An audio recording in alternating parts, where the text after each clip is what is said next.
socio-histórico-culturales inspirados en el pensamiento de Vygotsky. Ante todo, como primera cuestión, pensar en términos de unidades de análisis y no de factores o elementos externos unos a otros, ligados unidireccionalmente por un sistema de causa-efecto, sino sistemas, ¿no?, donde la causalidad es circular, donde la interdependencia de los componentes es lo central.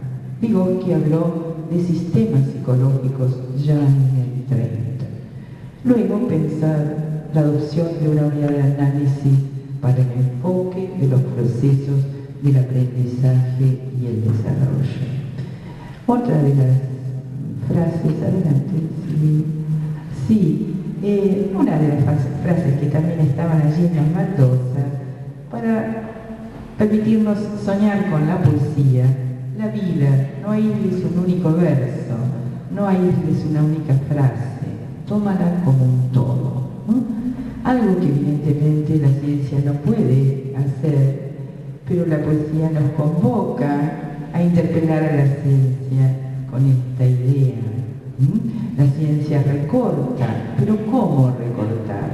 Veamos qué dice Vygotsky muy sumeramente de lo que es una unidad de análisis. Por unidad entendemos un producto del análisis que, a diferencia de los elementos, contiene todas las propiedades del conjunto.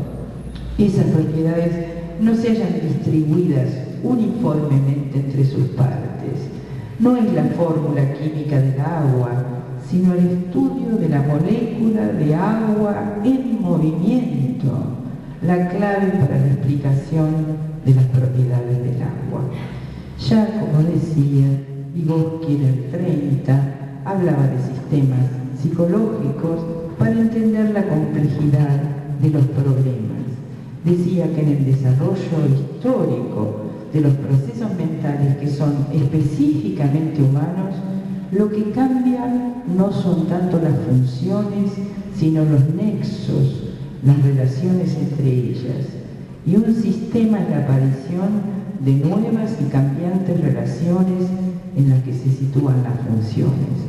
Las fuentes de esta comprensión sistémica las fundaba tanto en el desarrollo patológico de la afasia y la esquizofrenia, como en la psicología genética del desarrollo normal en la adolescencia. Su hipótesis era la de la gran plasticidad del cerebro humano en relación a las conexiones que ha producido la historia en la humanidad y de las que se apropian y se reconstruyen a través de la educación. El sistema psicológico se construye en la internalización de lo interpsicológico a lo intrapsíquico, que crea la conciencia, y no se trata de que la conciencia copie o refleje la realidad.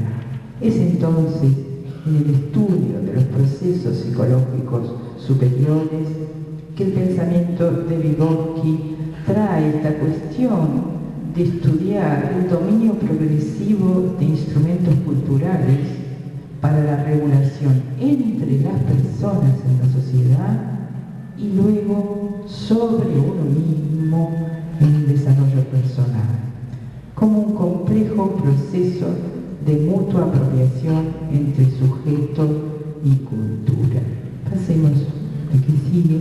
Aquí la formación de la conciencia y del mundo intrapsíquico a partir del lenguaje como función comunicativa con y entre los otros, ya muy clásica en Vygotsky.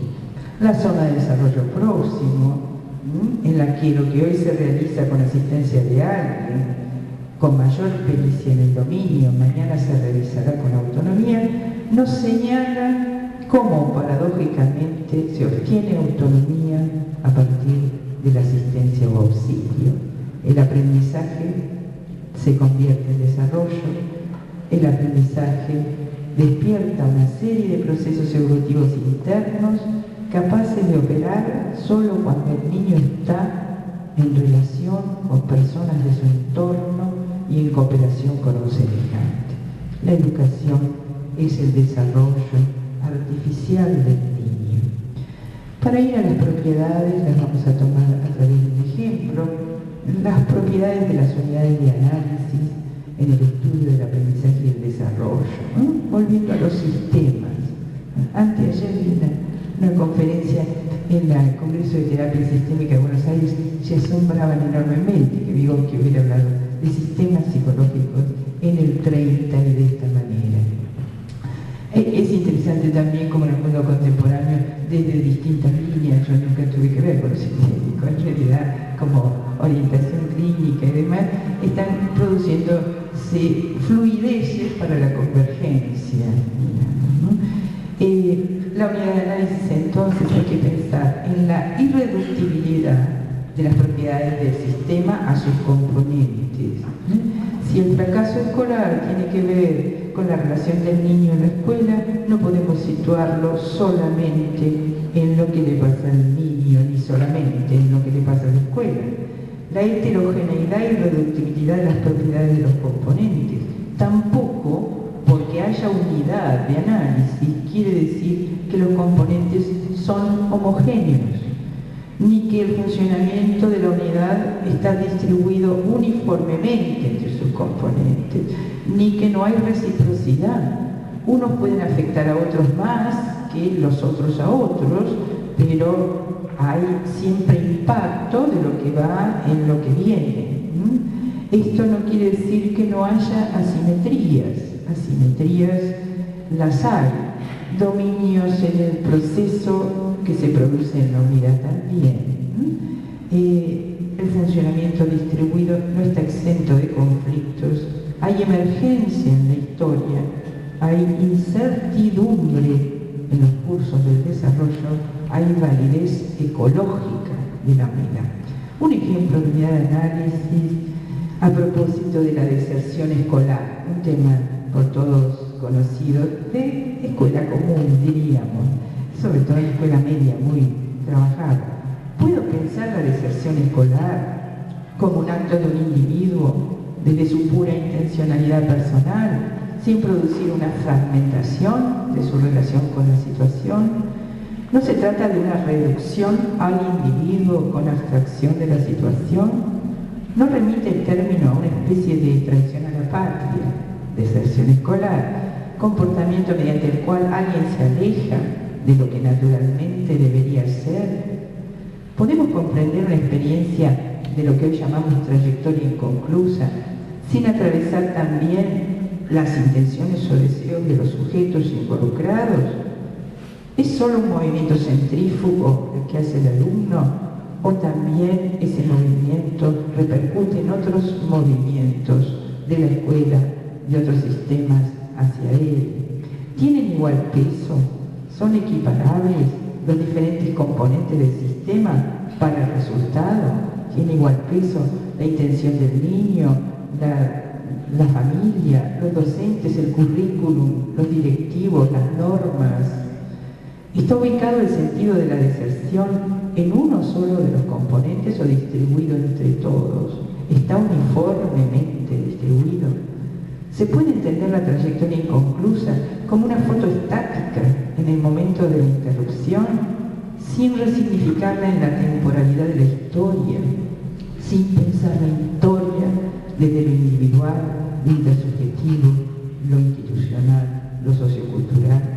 ¿Puede tratarse de algo completamente predecible, como un experimento controlable en sus resultados, a partir de la relación entre variables exteriores y medibles? ¿Se trata de un proceso con significado universal y generalizable o especialmente relevante en relación a entender el contexto y la relación con los sujetos que lo producen?